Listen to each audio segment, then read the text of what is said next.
Plano Nacional de Educação estabelece metas e estratégias para melhorias na educação que devem ser cumpridas nos próximos 10 anos. O projeto que hoje está em discussão no Senado foi enviado pelo governo federal ao Congresso no dia 15 de dezembro de 2010. O primeiro Plano Nacional de Educação estabelecia metas para serem cumpridas entre os anos de 2001 e 2010. Na última CONAE, a Conferência Nacional de Educação, realizada em 2010, o novo PNE estava na pauta. Isso significa que, a rigor, estamos há 3 anos sem um Plano Nacional de Educação. Desde que foi entregue ao Congresso, o PNE passou pela Câmara dos Deputados, pelas comissões do Senado e está previsto para ser votado hoje em regime de urgência no plenário da Casa. Ao que tudo indica, a votação não deve ser assim, tão simples. Na última sexta-feira, dia 6 de dezembro, foram apresentadas 2 emendas ao projeto. Uma do senador Vital do Rego, do PMDB da Paraíba, e outra do senador Cristóvão Buarque, do PDT do Distrito Federal. Por se tratarem de emendas longas que alteram muitos pontos do texto apresentado pelo relator do PL na Comissão de Educação, Esporte e Cultura, senador Álvaro Dias, do PSDB do Paraná, as emendas serão votadas em separado, em forma de substitutivo.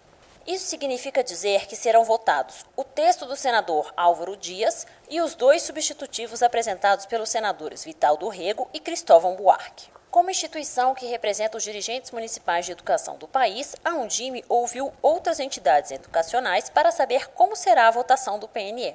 A gente espera que o Senado busque uma posição em que esteja coerente com a discussão que houve na Câmara dos Deputados. Então, a nossa expectativa é aprovar o relatório da Comissão de Educação, essa é a nossa vontade, com as alterações em algumas metas, né? A meta 4 de educação especial, a 5 de alfabetização de crianças, a 7 de avaliação da educação e a meta 15, que é da formação dos profissionais da educação. Essas metas todas foram pioradas na Comissão de Educação e que precisam ser corrigidas, né? A expectativa de que, de fato, o PNE seja votado.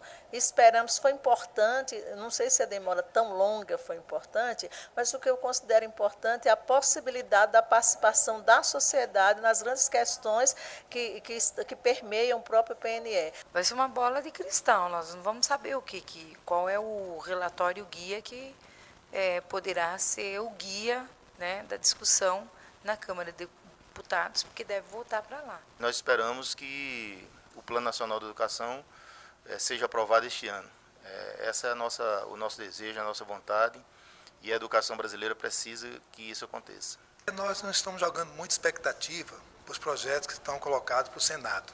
Achamos que todos os que foram apresentados nas 3 comissões e o próprio substituto, que foi apresentado como voto separado, não atendem à demanda nem dos trabalhadores em educação, nem da educação como um todo. Nós devemos, ao máximo, resgatar aquilo que foi apresentado na Câmara dos Deputados. Nós devemos resgatar esse relatório, porque ele realmente é aquele que mais se aproxima com o debate que foi realizado na Conferência Nacional de Educação de 2010. E saiu um substitutivo que não foi debatido e recua em muitas das nossas propostas.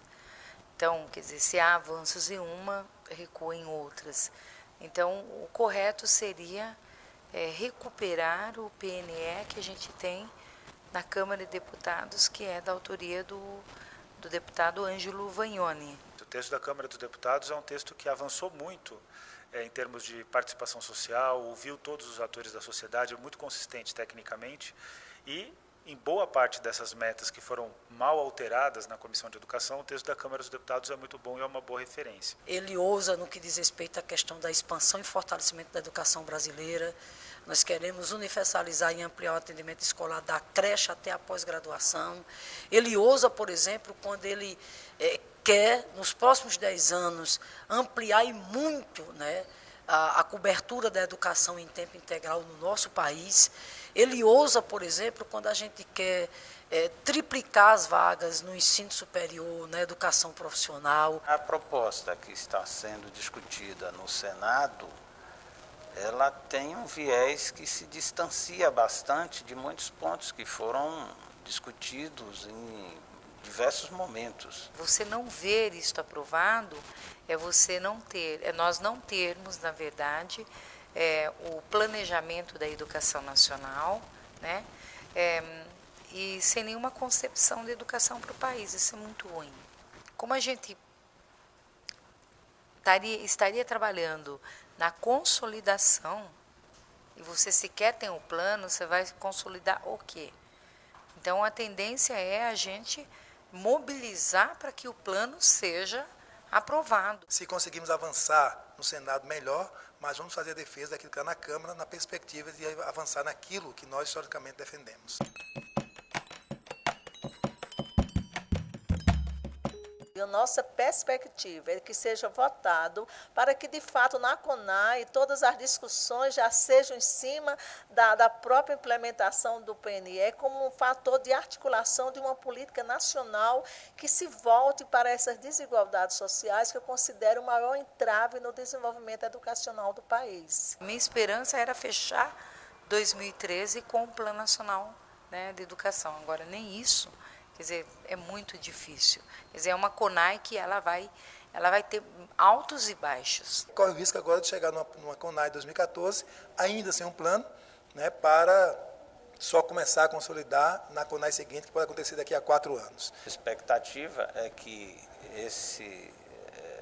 o projeto se transforme efetivamente em lei e que haja as garantias legais para que o plano possa ser implantado conforme ele está sendo discutido. É muito ruim a gente constatar que 3 anos se passaram e o Congresso Nacional não consegue literalmente fazer o dever de casa, que é aprovar o novo Plano Nacional de Educação. Nós temos que estar de olho, porque isso não é um projeto qualquer. O PNE é a agenda mais importante para o país.